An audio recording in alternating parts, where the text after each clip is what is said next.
देवोरुष्टे गुरुस्त्राता गुरुरुष्टेन कश्चन गुरुस्त्राता गुरुस्त्राता गुरुस्त्राता नैसंशये।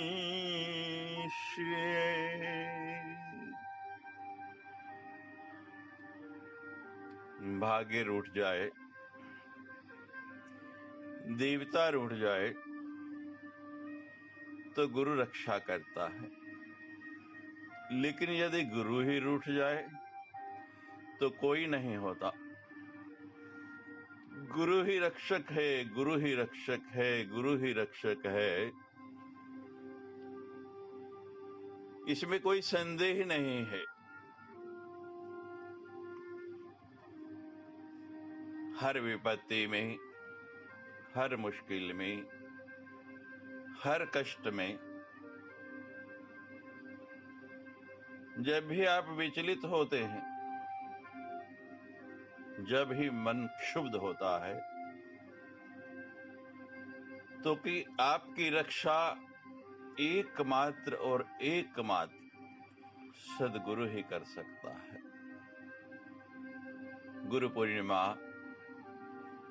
बोध देती है, शिष्य को ज्ञान देती है। गुरु चरणों में निर्वत्ते अन्यजनं प्रमादते स्वयं च निष्पापपथे प्रवर्तते। गुणातीतं हितमिच्छुरङ्गिणां शिवार्थिनां ये से गुरु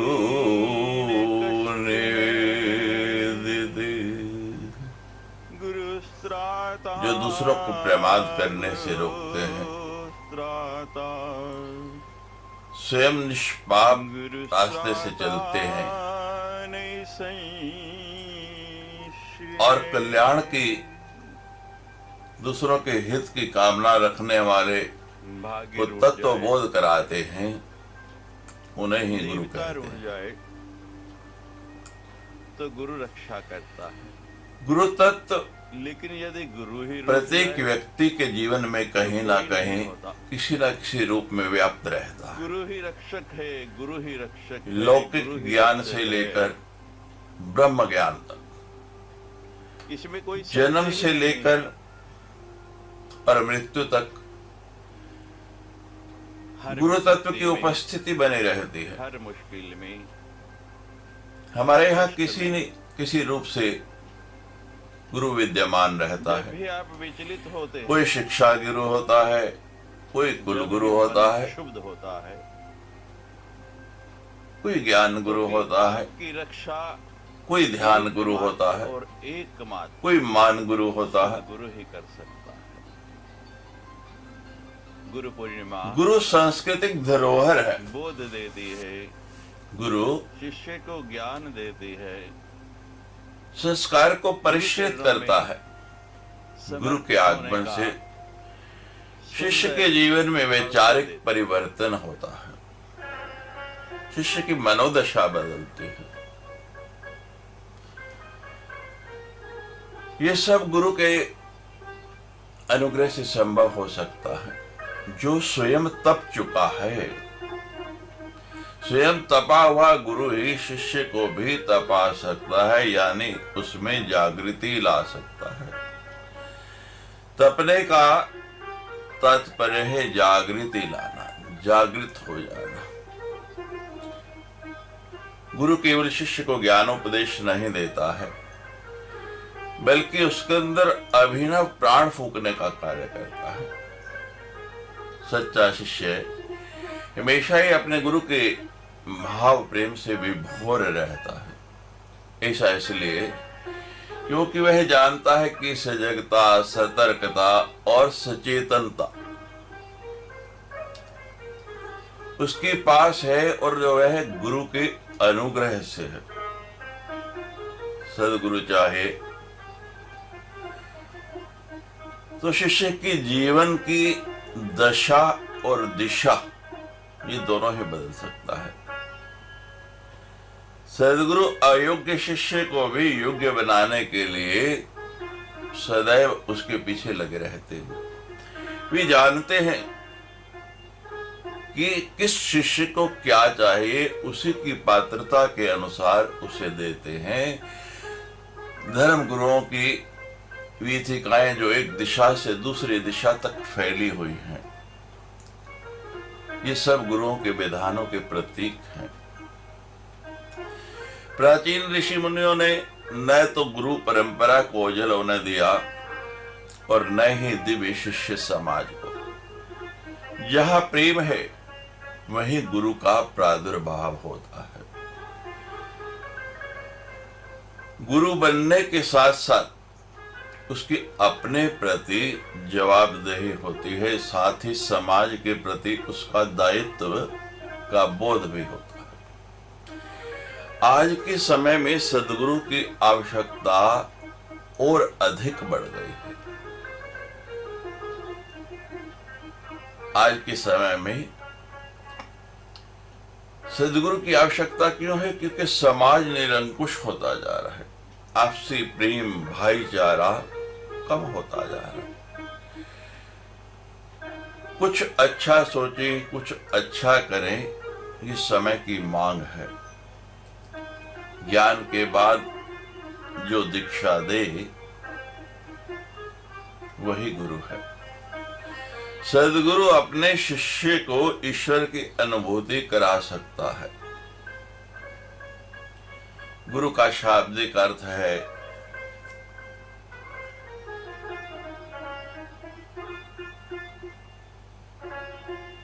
जो ज्ञान दे, जिसका ज्ञान हमारे से अधिक हो। हमारे से माता पिता का ज्ञान अधिक था, वो हमारे गुरु बने। अलग अलग ज्ञान के लिए अलग अलग गुरु की जीवन में हमें बार बार आवश्यकता हुई। किसी को विज्ञान में जाना है, किसी को भौतिकी में जाना है, किसी को सामाजिक शास्त्र में जाना है, तो वैसे वैसे शिक्षा हमने ग्रहण करने के लिए वैसे वैसे गुरुओं का धारण किया। और अध्यात्म क्षेत्र में जाना है, मैं कौन हूं इसको जानना है, तो हमें आध्यात्मिक गुरु की आवश्यकता पड़ती है। गुरु शिष्य का रिश्ता कितना आत्मीय होता है। शिष्य की उन्नति से गुरु को खुशी होती है। महाभारत में जब अर्जुन आचार्य द्रोण पर बाण चलाते हैं, तब भी द्रोण को इस बात का गर्व होता है, उनका धनुर कौशल देख के, चाहे बाण उन पर ही चल रहे, कि ये मेरा शिष्य है।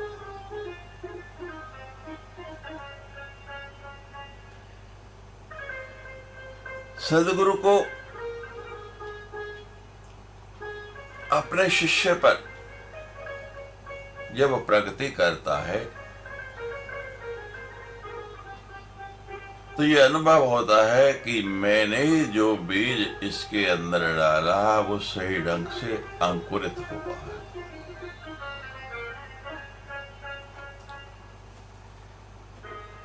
अभिभावकों को इस बात का ध्यान रखना चाहिए। आज विद्यालयों में हम देखते हैं कि छात्र उदंड हो जा रहे हैं।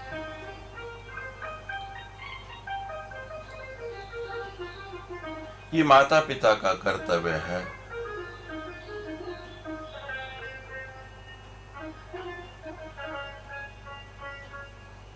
उनको परिवार में ऐसे संस्कार दें कि जिस कार्य के लिए जा रहे अपने शिक्षकों के प्रति, क्योंकि शिक्षा गुरु भी आध्यात्मिक गुरु के समान ही है। जब तक हम शिक्षित नहीं होंगे तब तक अध्यात्म के क्षेत्र में भी प्रगति नहीं कर सकते। जब घर में उनको संस्कार अच्छे मिलेंगे तो विद्यालयों में भी वे उदंड नहीं होंगे। गुरु उंगली पकड़कर नहीं चलाता, वो शिष्य को मार्ग बता देता है, उसके चलने के मार्ग को प्रकाशित कर देता है। चलना तो शिष्य को ही पड़ेगा।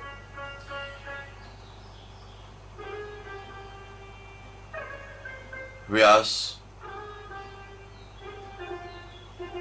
का चिंतन, सदगुरु का चिंतन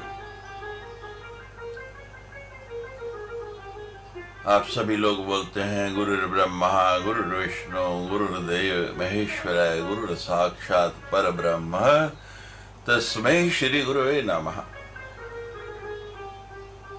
गुरु को तीनों मुख्य देवताओं का स्वरूप बताया गया है। ये प्रत्येक व्यक्ति के लिए प्रत्येक दिन, प्रत्येक देश, प्रत्येक परिस्थिति में उसके समक्ष होता है, उसको प्राप्त होता है। शिष्य खोजी होना चाहिए, उसको अनुभव करना आना चाहिए, उसके अंतःकरण में ये ललक विद्यमान होनी चाहिए कि मुझे गुरु से मिलना है, गुरु को सन्मुख रखना है। गरुड़ जी पक्षियों के राजा हैं, किंतु उन्होंने गुरु किसको बनाया? एक निकृष्ट पक्षी को, काकभुशुंडी जी को उन्होंने अपना गुरु बनाया है, जहां से ज्ञान मिल जाए। श्री राम और भगवान कृष्ण साक्षात परमेश्वर के रूप में इस धरा पर अवतरित हुए, लेकिन राम जी ने भी वशिष्ठ को, विश्वामित्र को अपना गुरु बनाया।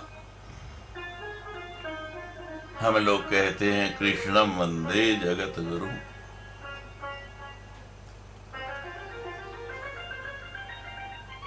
भगवान कृष्ण जगत गुरु हैं, किसी एक व्यक्ति के नहीं, लेकिन उन्होंने भी अपना गुरु धारण किया। संदीप ने उनके गुरु हैं। एक विदेशी विद्वान पॉल विंटन ने भारत आकर अनेक विद्वानों तथा महापुरुषों से संपर्क किया।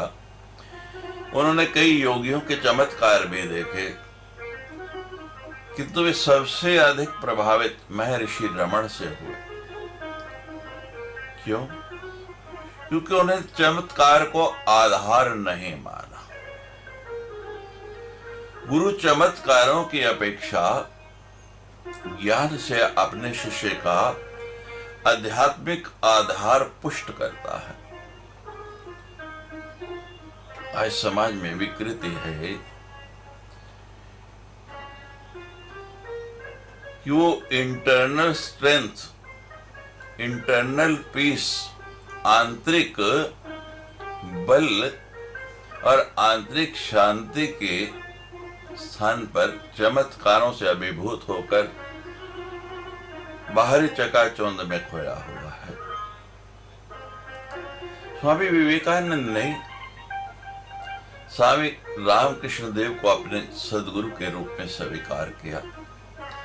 राजा जनक ने अष्टावक्र को अपना गुरु बनाया है।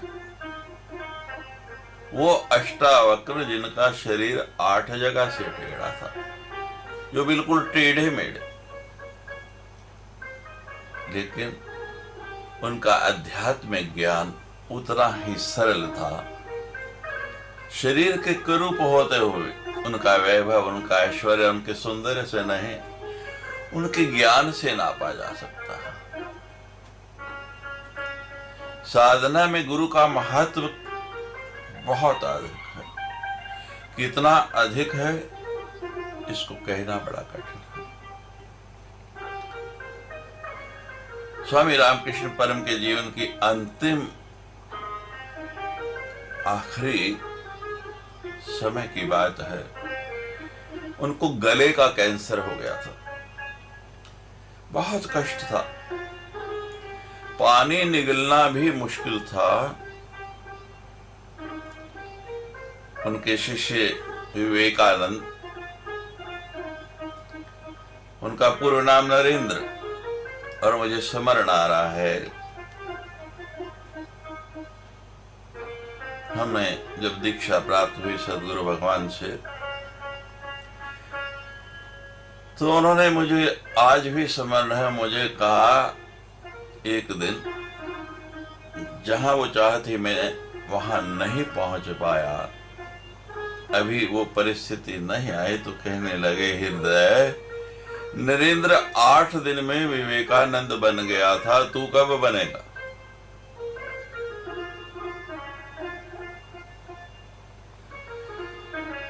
तो महाराज बहुत कष्ट में थे, तो नरेंद्र ने उनसे कहा कि आप मां भगवती के उपासक हैं, मां की अर्चना करते हैं,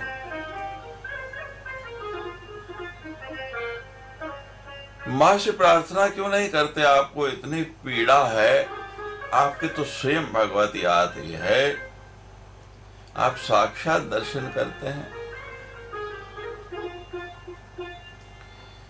कम से कम इतना तो हो जाए कि ये पीड़ा कम हो जाए। शिष्य की बात सुनी, विवेकानंद की बात सुन के स्वामी रामकृष्ण ध्यानस्थ हो गए, चुप हो गए।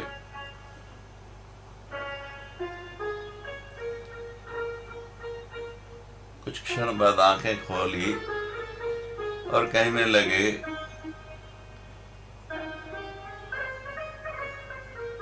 कि अब तो पुनः नहीं मुझे कहना, तेरी बात मानकर आज मैंने मां से कहा था,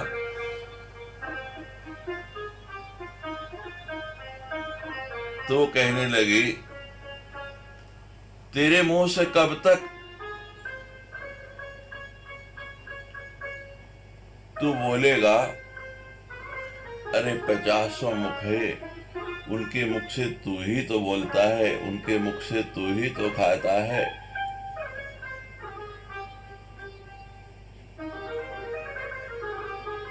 सब तेरे लिए प्रार्थना कर रहे हैं, क्या मैं सुन नहीं रही? क्या मैं जानती नहीं?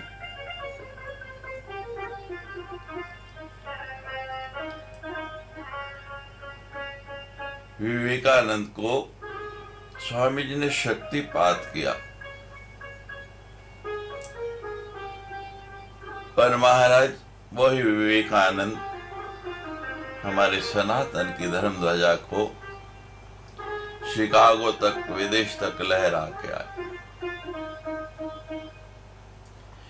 जिस दिन हम सदगुरु को समर्पित होते हैं, वो हमारा इस शरीर का अंतिम और आखिरी दिन होता है। उस दिन हमारा पुनर्जन्म होता है। जब हम कहते हैं शिष्योत्तम, कि मैं शिष्य हो गया, तो यानी कि मेरा पुनर्जन्म हो गया। भीतर के सारे आश्रय जो बाहर थे वो खो जाते हैं, और निराश्रय की आखिरी घड़ी में ही वह घटना घटती है जब सदगुरु स्वयं आपको आके पूर्ण आनंद देता है। हमारे सदगुरुदेव कहा करते थे कि मैं शिष्य नहीं बनाता, और आगे जो कहते थे वो धीमे से कहते थे, लोग सुन ही नहीं पाते थे कि मैं तो गुरु बनाता हूं।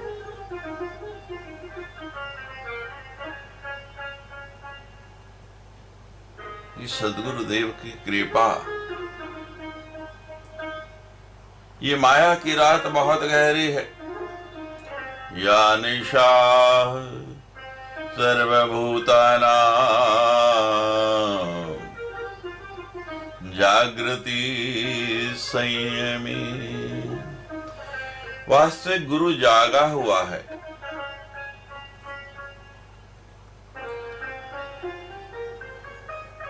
गुरु पूर्णिमा जागने का दिन है। जो जागा हुआ है, ना वहां विचार है ना विकार है, वहां तो पूर्ण का पूर्ण विकास है। गुरु पूर्णिमा एक दर्पण है, मुकुर है, जिसमें हमें अपना सही सही चेहरा दिख जाता है। इसीलिए तुलसीदास जी ने कहा है, श्री गुरु चरणे सरोज रज निज मन मुकुर सुधार।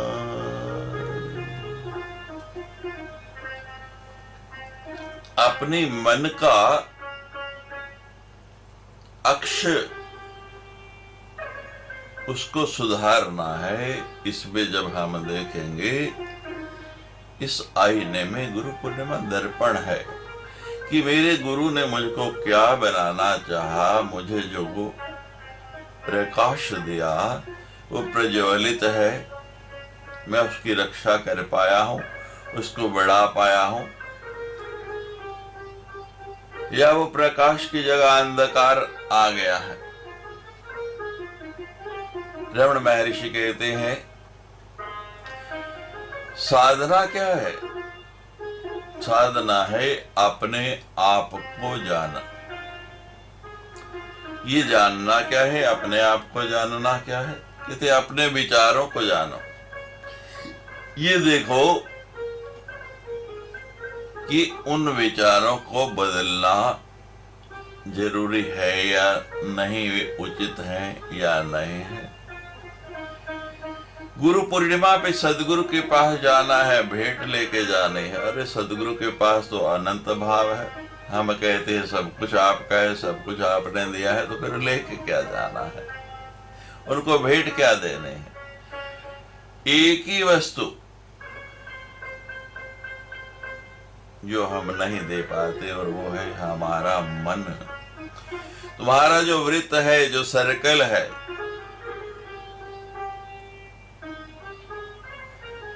जो तुम्हारा अपना है, उसमें अपने गुरु को जगह दे दो, गुरु को स्थान दे दो। उस सर्कल के अंदर, उस गोल चक्कर के अंदर गुरु को बिठा लो। साल में एक दिन के भंडारे के लिए नहीं, गुरु पूर्णिमा के एक दिन के लिए नहीं, put Guru in your daily life. अपनी रोजमर्रा की जिंदगी में प्रतिदिन के क्रियाकलाप में सदगुरु को बिठा लो, उनको स्थान दे दो, और रोज देखो इस जीवन वृत्त में जो कचरा है उसे उठाएं। कंप्यूटर की तरह देखें, अपने मोबाइल की तरह देखें। उनको रोज अपडेट करना पड़ता है। मैसेज आता है कि नया वर्जन आ गया, आप अपडेट कीजिए, नहीं तो ये ठीक से काम नहीं करेगा। उसमें वायरस आ जाता है, फायरवॉल आ जाता है, ये कचरा ही है ना। उसकी सफाई करते हैं।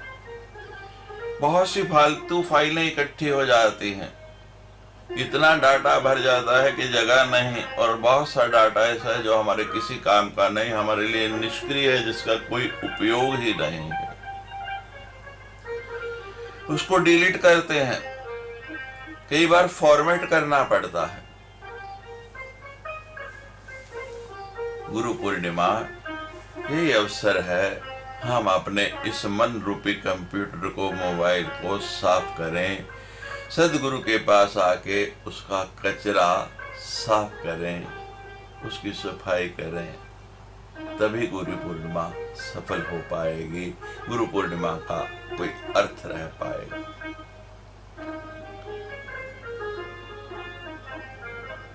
गीता का प्रारंभ होता है, अर्जुन पूछता है, कार्पण्य दोष से ग्रसित है, समूढ़ चेता है, कार्पण्य दोषोग्रस्त स्वभाव, मोहग्रस्त है, भयग्रस्त है। मानव का स्वभाव है, जहां मन भीतर ही भीतर कंपायमान होता है, वहां वो अनिर्णय की स्थिति में आ जाता है, डिसीजन नहीं ले पाता है, कोई निर्णय कर नहीं पाता है, दुविधा में रहता है। आज अर्जुन भगवान कृष्ण को गुरु के रूप में स्वीकार करता है। यह शिष्य की गुरु के पास पहली उपस्थिति है। सखा रूप में, संबंधी रूप में तो गुरु के साथ रहा, लेकिन शिष्य के रूप में आज पहली बार वो भगवान के सन्मुख प्रकट हुआ। आज पहली बार अर्जुन सेना के मध्य रथ खड़ा है। भगवान से उसने कहा है कि सेना के मध्य मेरा रथ खड़ा करो। गुरु भी हमारी तरह ही होते हैं। वो जितने सामान्य हैं, जितने सहज हैं, हमसे भी अधिक। बस उनका सामीप्य, उनका आकर्षण कैसा है? जैसे लोहे को चुंबक खींच लेता है।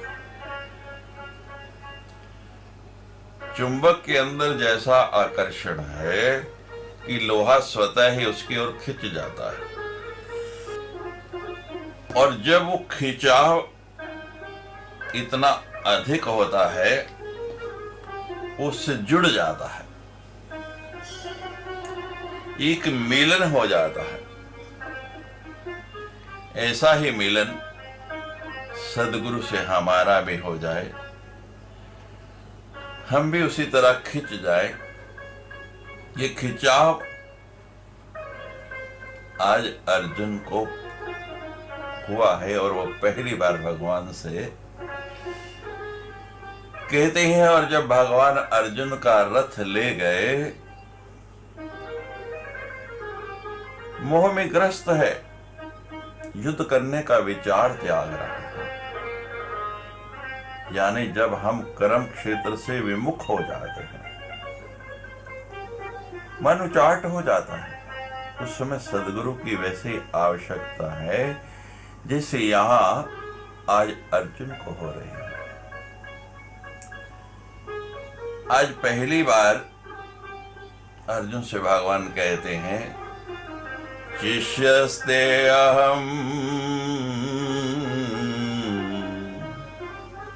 शाधि मां स्वाप्रयत्नम्। शिष्यस्ते अहम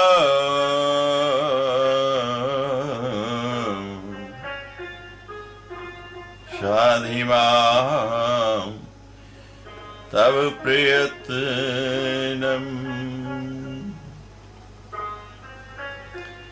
कि तू मेरा शिष्य हो जा।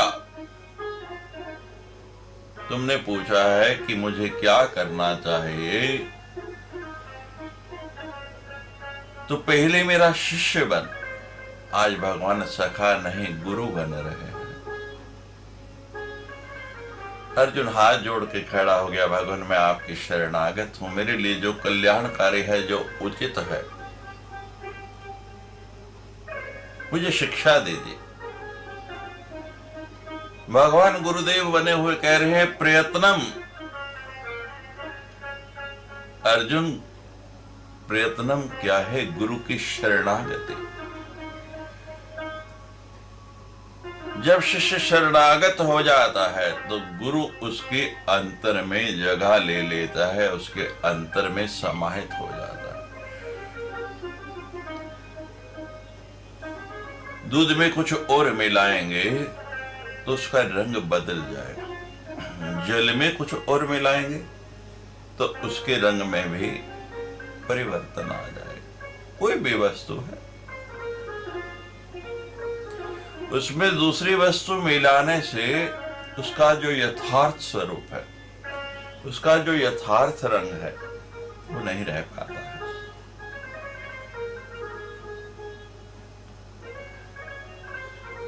मन में मन को ही मिलाना पड़ेगा। मन से मन की ही युति संभव है। जब तक मन से मन नहीं मिलेगा तब तक यथोचिष्ट लाभ नहीं होगा। शरीर और मन का संयोग तो है, पर ये टूटा हुआ है, मिला हुआ नहीं है। शरीर में होते हुए भी मन शरीर से भिन्न रहता है। जहां शरीर है वहां तो प्राण रहते हैं, मन नहीं रहता। मन तो भागता ही रहता है। मन और प्राण का, इन दोनों की युति हो जाए, यही योग है। मन और प्राण दोनों एक हो जाए, इसी को योग कहते हैं। शिष्य और गुरु का मेल, ये परम योग है। यही भक्ति है, यही रस है, यही ज्ञान है।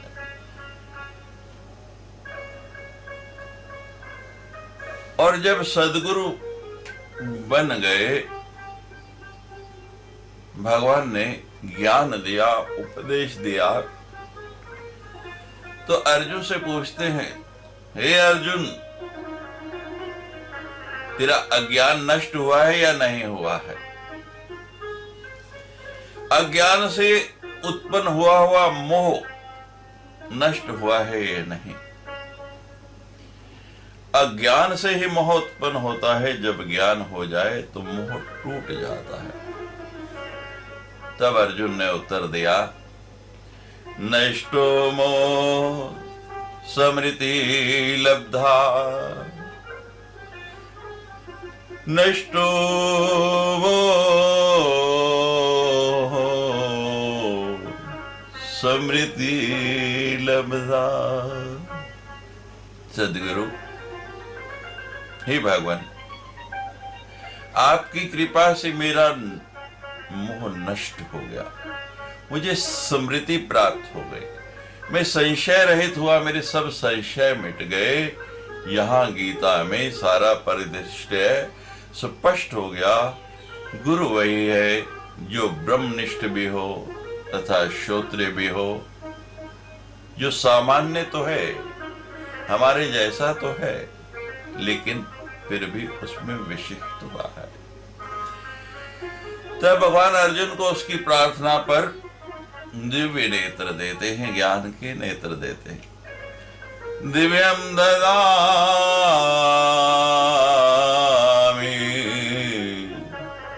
ते चक्षु,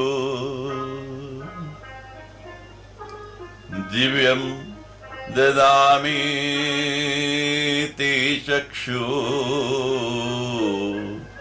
पश्चिमे योगम परमेश्वरम।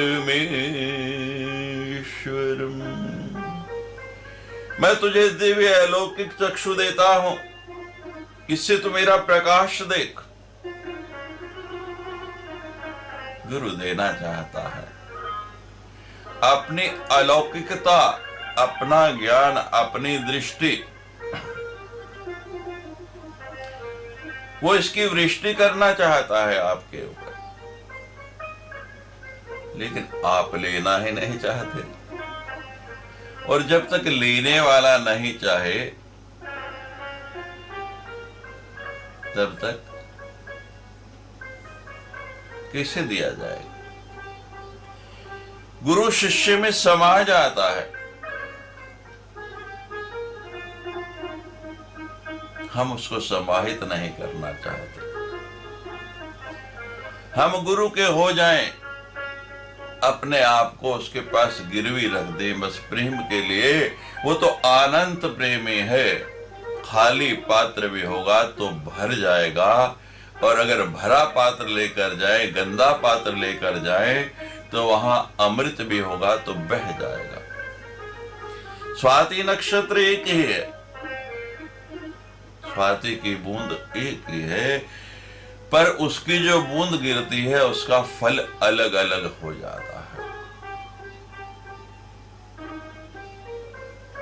अन्यत्र गिरी कि उसका यथोचिष्ट लाभ नहीं मिल पाएगा, और वही स्वाति बूंद सीप में गिर गई तो क्या बन जाएगी? मोती बन जाएगी। हम सीप बनना नहीं चाहते। गुरु की कृपा रूपी वृष्टि हम पर हो रही है, वो बूंदें बरस रही हैं, वो मोती बनना चाहती हैं, लेकिन हम उनको पत्थर ही बना देते हैं।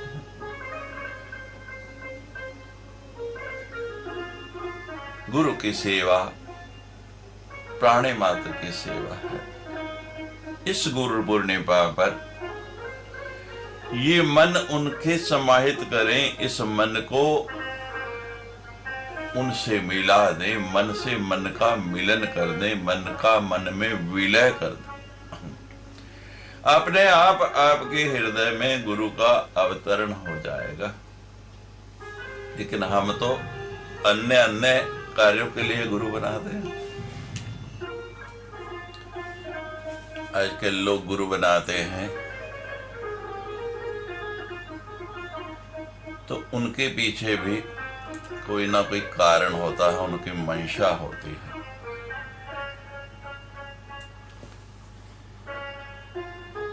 ज्ञान पाने के लिए नहीं, अपनी बौद्धिक इच्छाओं को पूर्ण करने के लिए।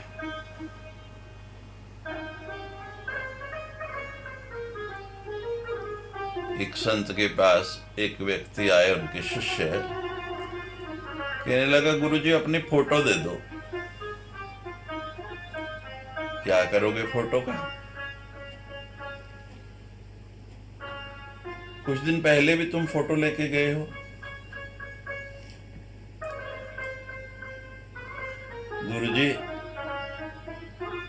वो घर में लगाई है, अब किस लिए चाहिए? व्यापारी से कहते महाराज दुकान में लगाने हैं। पूजा तो घर में करते हो, दुकान में क्या आवश्यकता है? महाराज घर में तो है, असली आवश्यकता तो दुकान में ही है। आप दुकान में रहेंगे तभी तो दुकानदारी बढ़ेगी। और इस नगर में आपके बहुत से शिष्य हैं, मेरी दुकान पर आपकी फोटो लगी होगी तो महाराज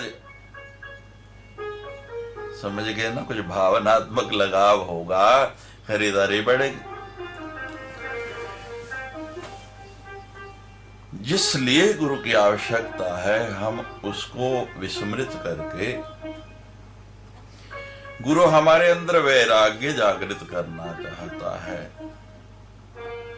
लेकिन वैराग्य आता है।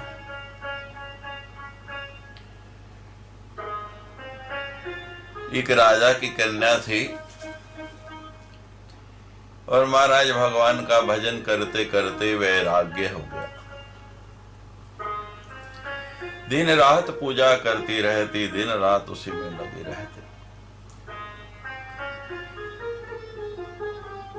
गीत भी ऐसे ही गाती, वृत्ति भी ऐसे ही बने।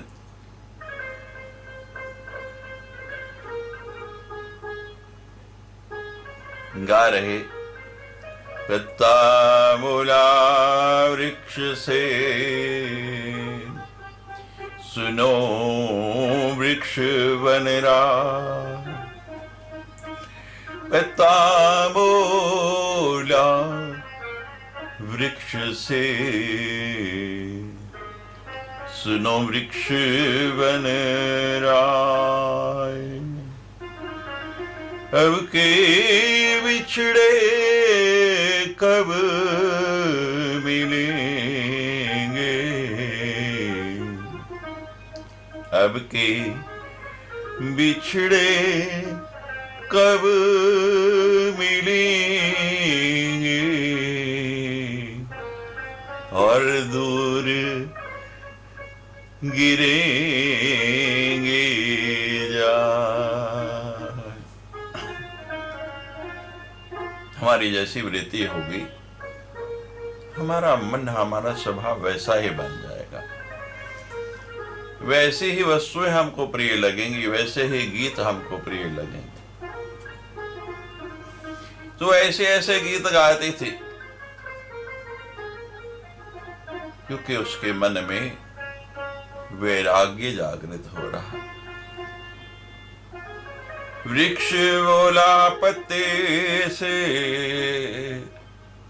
वृक्ष बोला पत्ते से, अरे सुनो हमारी बात।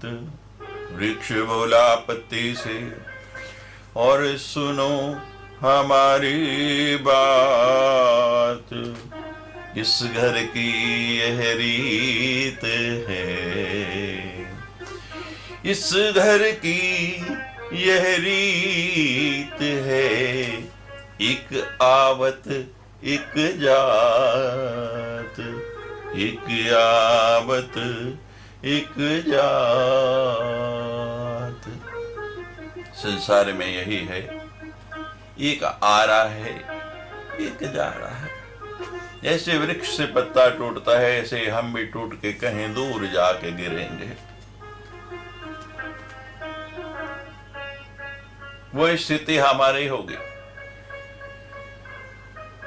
नाम ही वैराग्यवती पड़ गया, क्योंकि हर समय उस परिस्थिति में रह गई। संसार से मोह टूटने लगा। हम देखत सब जग गयो,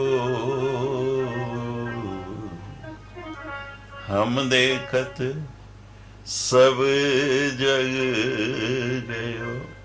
प्रतिदिन कितने लोग हमारे सामने इस संसार को छोड़ जा रहे हैं। श्रृंखला बनी हुई है, बड़ी बड़ी मानव श्रृंखलाएं बनती हैं, चेन्स बनती हैं दुनिया। लेकिन विश्व की सबसे बड़ी मानव श्रृंखला, जिससे बड़ी कोई बन नहीं सकती, वो है कि आ रही है एक चेन, एक श्रृंखला, और दूसरी श्रृंखला उसी गति से, उसी स्पीड से जा रही है। और ये कभी ना टूटने वाली श्रृंखला है। Limca book of records, Guinness book में इसका नाम नहीं।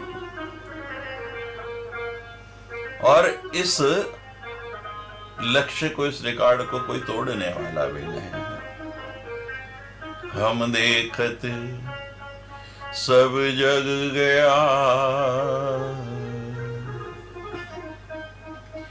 हम देखत सब जग गया, और जग देखत हम जाए। हम देखत सब जग गया, और जग देखत हम जाए। ऐसो सद्गुरु ना मिला, ऐसो सद्गुरु ना मिला, जो बाह पकड़ छुड़ा। ऐसो सद्गुरु ना मिला, जो बाह पकड़ छोड़ाए। रहना नहीं, रहना नहीं देश बिगाना है। रहना नहीं देश बिराना है। रहना नहीं देश बिगाना है। ये संसार कागज की पुड़िया, ये संसार नाव कागज की, और बूंद पड़े डूब जाना है।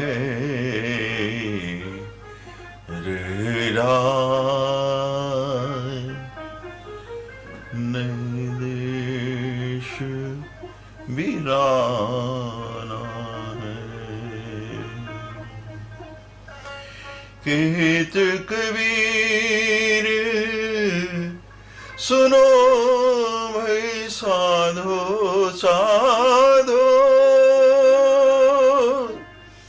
साधो साधो कहत कबीर सुनो भाई साधो एक सतगुरु नाम ठिकाना है रहना नहीं रहना नहीं देश बिराना है।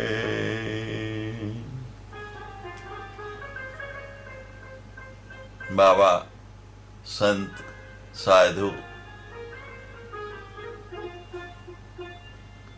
कहना बड़ा सरल है, बनना बड़ा सरल है,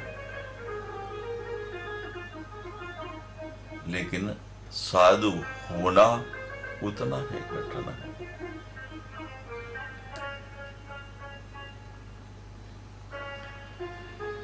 साधु बनना जितना सरल, साधु होना उतना ही कठिन। बड़ा सुंदर भजन है, साधु का होना मुश्किल है। हमारे संत लोग कहा करते हैं, घर में हुई खटपट, घर में हुई खटपट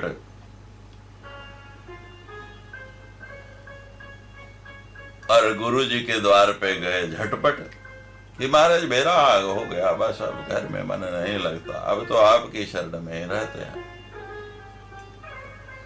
बस अब आप माली कंठा डाल लीजिए। और गुरु जी ने झट काट दी चोटी और कहने लगे बच्चा मांगो रोटी।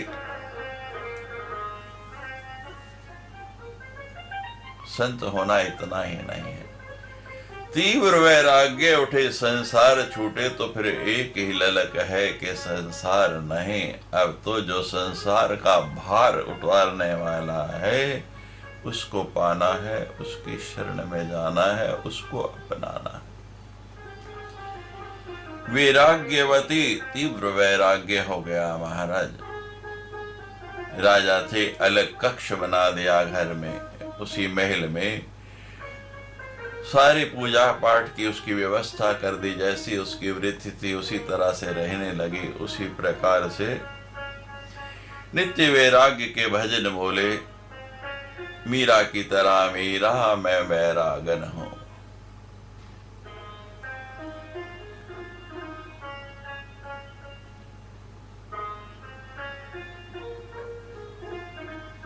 बुल्ले शाह ने कहा है, जिनको भजन की लत लग जाती है, जो उससे जुड़ जाते हैं, उनका रात्रि में जागरण होता है। पहले पहर सब जागते हैं, दूसरे प्रहर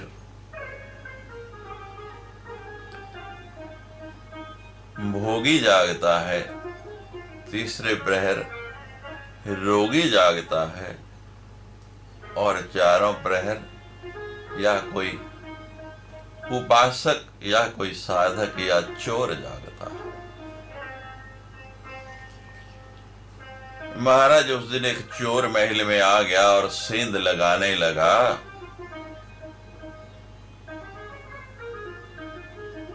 आहट हुई, वो वैराग्यवती तो जाग रही है। महाराज उठी, कमरे की लाइट जलाई, देखूं बाहर कौन है। जो चोर सेंध लगाया था वो भी समझ गया।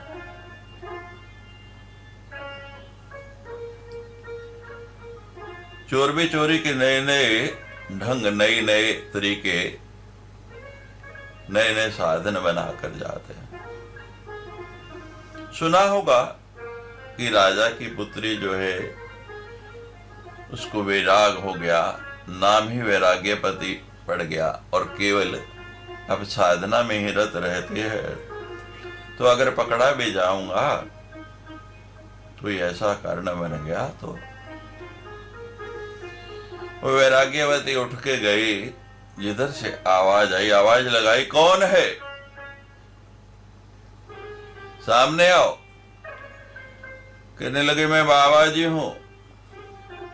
बाबा जी यहाँ क्या कर रहे हो? कि प्यास लगी थी, जल खोजते हुए आ रहा था। जल मिलेगा, जल पिला दो। वैराग्यवती ने खोजा, संत आए, बाबा जी आए और जल तो महाराज जल लिया, पात्र में भरा। और राजे महाराजाओं के यहाँ तो महाराज स्वर्ण पात्र होते हैं। जल लेके उन्हें बाबा जी को पिलाने के लिए चल पड़े। प्रणाम किया और महाराज जब तक वो पहुंची तब तक तो एक ऐसा ही वस्त्र पास में रखा था, लिपेट लिया, थोड़ी सी बबूत रखी हुई थी, मस्तक पर लगा ली, एक माला रखी हुई थी, गले में डाल ली, पूरा बाबा जी का वेश बना लिया, नकली बाबा जी बन गए। वैराग्यवती आई तो महाराज जल देने लगे। लीजिए महाराज, अपनी तृषा शांत कीजिए, जल पीजिए। तो बाबा जी बना हुआ चोर कहता है कि तुमने किसी को गुरु धारण किया है? कहते नहीं महाराज। कहते फिर हम तुम्हारे हाथ का जल नहीं पिएंगे, निगुरे के हाथ से जल ग्रहण करना भी पाप है, अपराध है। हम तुम्हारे हाथ से जल ग्रहण नहीं करेंगे। एक बार की घटना है, नारद जी भगवान से मिलने बैकुंठ गए।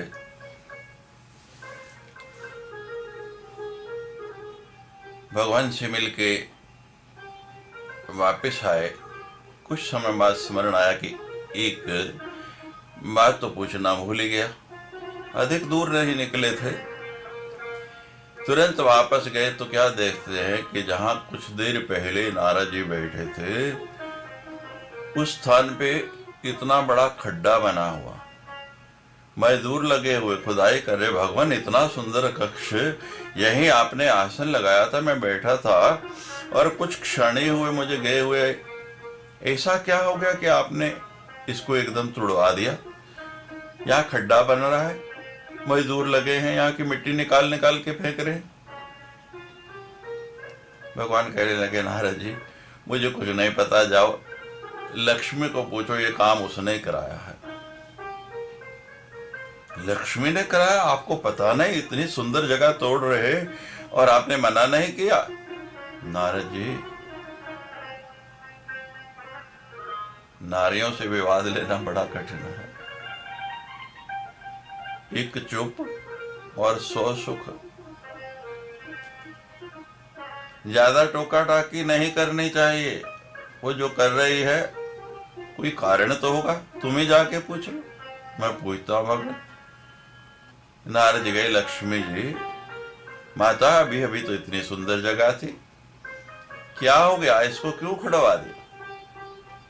इतना सुंदर फर्श लगा हुआ था, इतना सुंदर संगमरमर लगा हुआ था, कोई तो कारण होगा ना? कहते हाँ कारण है। क्या कारण है? रहने दो नारद जी, मत पूछो। नहीं भैया बताओ ना, जानना चाहते हो? हाँ। कहते वहां तुम बैठे थे। वहां तुम बैठे थे? मैं बैठा था? हाँ। तो भैया मेरे बैठने से ऐसा क्या हो गया कि आप उसकी मिट्टी निकलवा निकलवा के फेंक रहे हैं? नारद, जिस स्थान पर कोई निर्गुरा व्यक्ति बैठ भी जाता है वो स्थान अशुद्ध होता है, और तुमने अभी तक कोई गुरु धारण नहीं किया है, इसलिए ये स्थान अशुद्ध हो गया। तो वैराग्यवती जल लेके गई, उन नकली बाबा जी के पास जल देती है तो 4 कदम पीछे हो गए। पहले अपने गुरु का नाम बताओ, फिर हम जल पिएंगे, हम गुरु के हाथ से जल नहीं लेते हैं। कोई गुरु है तुम्हारा? कहने लगी नहीं महाराज, अभी तक कोई गुरु नहीं बनाया, तो हम तुम्हारे हाथ का जल नहीं पिएंगे, ले जाओ उसे।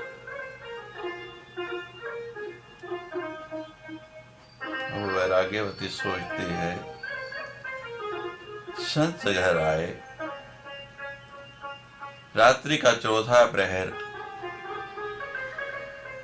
और तृषा लेके, प्यास लेके वापस चले जाएंगे। जीवन में गुरु तो धारण करना ही है। कहते महाराज अतृप्त मत जाइए, प्यासे मत जाइए, जल जरूर पीजिए, लेकिन तुमने गुरु धारण नहीं किया तो महाराज गुरु सामने ही खड़ा है, आप संत हैं, आप ही दीक्षा दे दीजिए, मैं गुरु वाली हो जाऊंगी, लेकिन प्यास से मत जाइए। हम ऐसे दीक्षा नहीं देते, फिर जंगल में चलना पड़ेगा। जंगल में, हाँ, जब तीव्र वैराग्य हो जाता है फिर व्यक्ति का भय निकल जाता है, उसको भय नहीं सताता। ठीक है महाराज, मैं चलती हूँ। और देखो अपने कपड़े गहने लते सब कुछ लेके आना है, क्योंकि दीक्षा लेनी है तो सब कुछ त्यागना है। जी महाराज। महाराज सब कुछ लेके आ गए। वो नकली बाबा जी जो चोर बना हुआ है, जो सेंध लगा रहा था घर में, उसके साथ चल पड़े, जंगल में ले गए। एक पेड़ के साथ खड़ा किया कि यहाँ खड़े हो जो हम दीक्षा देंगे, और देखो एक ही इस पेड़ के साथ सटे हुए तुमको 7 दिन खड़े रहना है। जी महाराज। और देखो कोई पता नहीं तुम्हारा मन विचलित हो जाए, घर भागने को करे, क्योंकि तुमने सुख ऐश्वर्य देखा है। नहीं होगा महाराज, लेकिन कोई पता नहीं, इसलिए तुम्हारा मन भी विचलित नहीं हो। एक रस्सी ले आए और उसको उस पेड़ के साथ रस्सी से बांध दिया।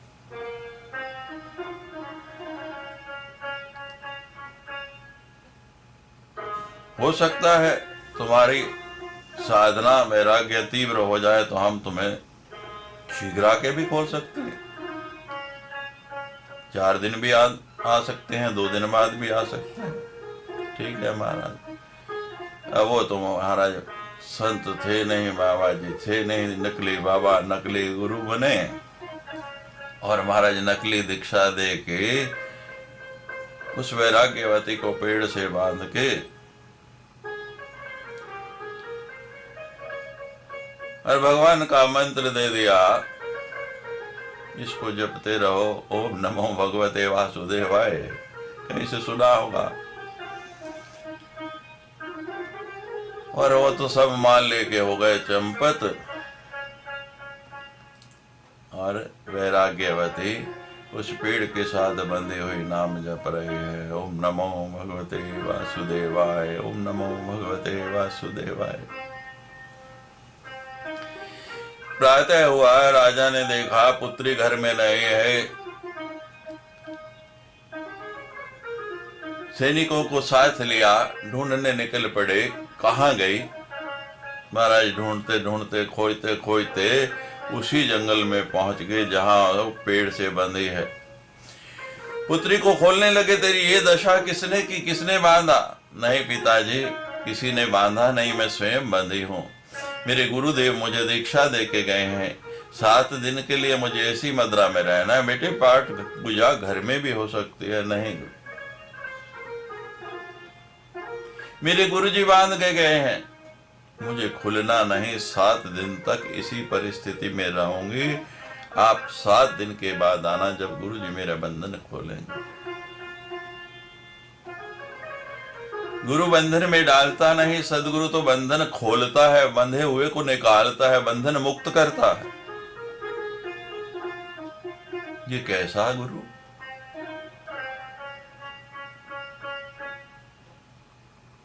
पिताजी, हर की वृत्ति अलग अलग होती है, हर एक की शैली अलग अलग है, हर एक का ढंग, हर एक का मार्ग अलग अलग है।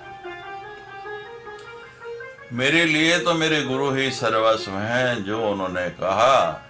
और महाराज लगी माला जपने, 1 दिन 2 दिन 3 दिन, ना अन्न ना जल ना ग्रहण। गुरु जी को तो ना आना था, उनको तो माल से मतलब था, माल लेके चले गए। शोर को जो उसकी वृत्ति वही करना है। तो महाराज धीरे धीरे 7 दिन भी बीत गए, लेकिन गुरु जी आए नहीं, वहां पहुंचे नहीं, और वो उसी तरह बंधे हुए हैं, उसी तरह पुकार रही है, ओम नमो भगवते वासुदेवाय। 7 दिन हो गए, अन्न नहीं ग्रहण किया, जल नहीं ग्रहण किया, वैराग्य पहले ही था, और अब 7 दिन से निरंतर जप चल रहा है। तो महाराज अंदर से भी जप करते करते वैराग्य और तीव्र हो गया। पुकार ऐसी हो गई कि अब जब भगवान नहीं मिलेंगे तो प्राण ही निकल जाएंगे। द्रौपदी जब भरी सभा में चीर हरण हो रहा, उनका निर्वस्त्र हो रही, तो जैसी पुकार उसकी थी वैसी ही पुकार आज वैराग्यवती के मुख से निकली। भगवान चाहे प्राण निकल जाए, गुरु जी आए या नहीं आए, लेकिन ये बंधन या तो गुरु जी खोलेंगे और या आप खोलेंगे। मुझे तो अब इसी परिस्थिति में रहना है। वैकुंठ में भगवान का आसन डोलने लगा। नारद जी को बुलाया, देखो कौन पृथ्वी लोक पर पुकार रहा है, जाकर देखो, जाके उसके बंधन खोलो, उसे बंधन मुक्त करो।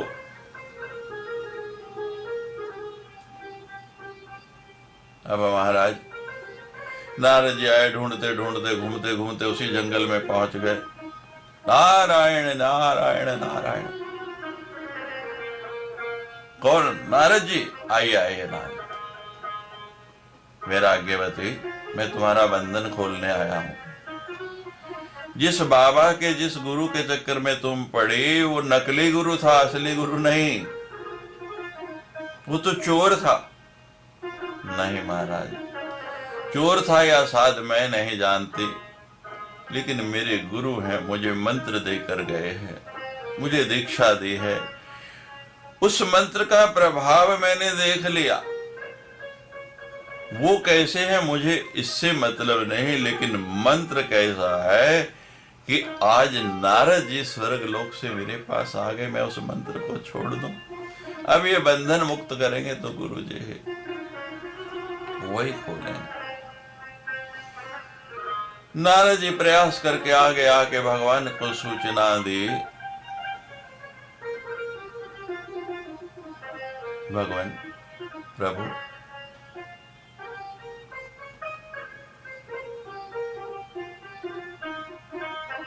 मैंने प्रयास कर लिया, लेकिन वो है वैराग्यवती जो है बंधन मुक्त होने को तैयार नहीं। मंत्र से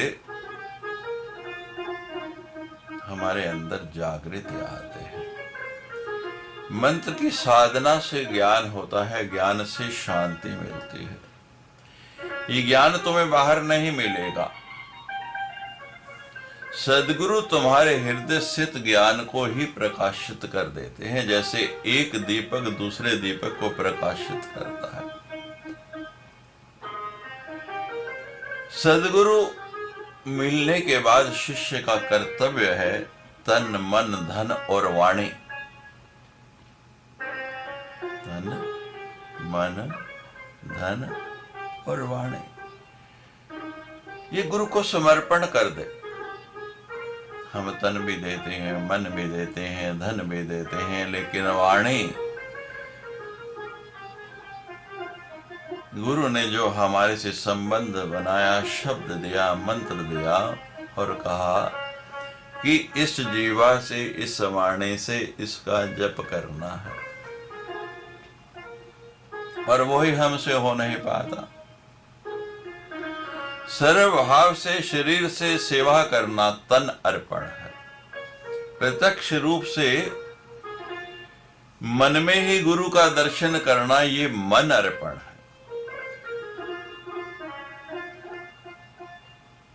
सदगुरु को जिन वस्तुओं की आवश्यकता है, अगर विरक्त है तो कोई आवश्यकता नहीं, और अगर आश्रम बनाया है तो उसकी व्यवस्था के लिए सब साधन चाहिए, तो उस आश्रम की सदगुरु द्वारा संचालित उस मठ की जो आवश्यकताएं हैं उनको पूरित करना ये धन अर्पण है। और सर्वदा उस मंत्र का गुणगान करना जो गुरु ने दिया है, उन शिक्षाओं का चिंतन करना, मनन करना जो सतगुरु ने हमको समय समय पर दी है, ये वाणी का अर्पण है। पुनः बता दे, शरीर से सेवा करना कभी कभी किया करो, कम से कम वर्ष में एक बार तो समय निकालकर सदगुरु के धाम में जाएं, उस स्थान पर जाकर इस तन से जितनी सेवा बन पड़े, जितना समय निकाल पाए, वर्ष में एक बार, कम से कम एक बार, 2 दिन, 3 दिन, जितना समय हो, वहां जाके सेवा, उस आश्रम की, उस मठ की सेवा करें, सदगुरु की सेवा करें। ये तन की सेवा है। ये आप कभी कभी कर सकते हैं। दूसरी मन की सेवा है, सुमन सदा रहत तो ही पाही, सुमन सदा रहत तो ही पाही, और जान प्रीत बस इतने ही माही। सुमन सदा रहत तो ही पाही,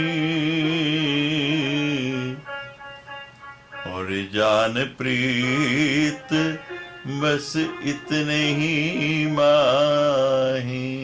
जानकी जी ने संदेश भेजा हनुमान जी के द्वारा भगवान को, जब भगवान ने पूछा कि मुझे याद करते हैं, जनक नंदिनी कभी मेरा स्मरण करते हैं, हनुमान जी ने यही संदेश दिया, भगवान ये मन, उसका मन सदा आप में ही है।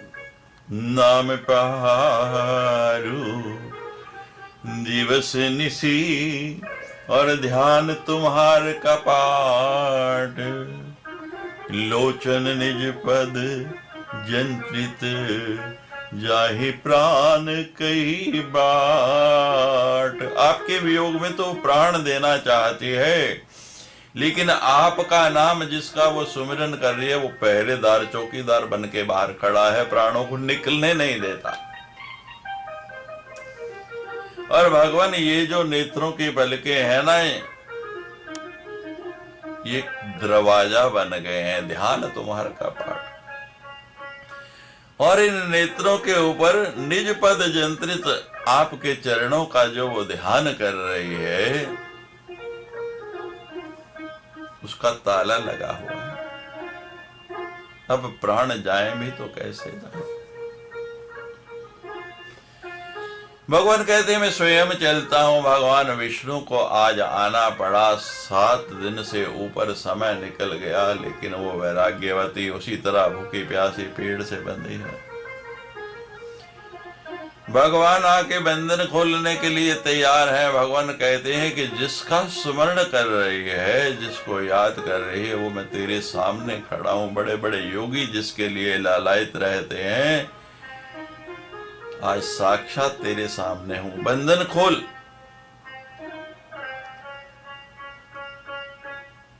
मैं तुझे मुक्त करता हूं। वैराग्यवती कहती है, नहीं महाराज, गुरु जी कह के गए हैं कि जब मुझे ये भान हो जाएगा तो मैं आके बंधन खोलूंगी। आप भगवान हैं, ठीक है, आपका दर्शन हुआ, प्रणाम है, नमस्कार है, मैं कृतकृत्य हुई। लेकिन जिनके कारण पहले नारद जी आए और आज आप आगे, वो क्या है? मुझे इससे कुछ नहीं लेना देना। वो चोर हैं या साध हैं, लेकिन उन्हीं के कारण मुझे आज आपकी प्राप्ति हुई है। गुरु गंगे गुरु बावले, रहो गुरु की दास। गुरु जो भेजे नरक में, तो रखना स्वर्ग की आस। प्रमाण आपके सामने है। कमी गुरु में नहीं होती, हम गुरु की कमियां निकालते रहते हैं। वैराग्यवती का गुरु चोर है, कमी ही कमी है, लेकिन शिष्य अगर सचमुच शिष्य हो गया, भगवान ने यही कहा कि शिष्य बन। हम शिष्य नहीं बनना चाहते, गुरु तो बना लिया। गुरु कैसा भी है, शिष्य के अंदर अगर शिष्यत्व है, उसकी साधना दृढ़ है, उसका मन एकाग्र है, तो इसी प्रकार वो लक्ष्य तक पहुंच जाएगा।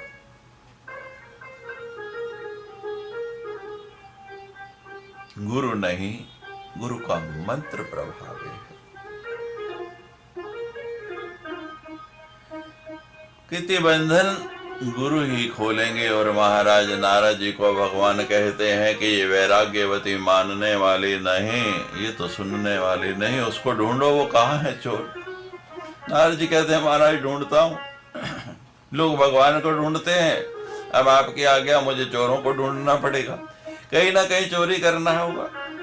अब नारद जी ढूंढते ढूंढते गए महाराज, और देखा कि वही कार्य जो उसका है।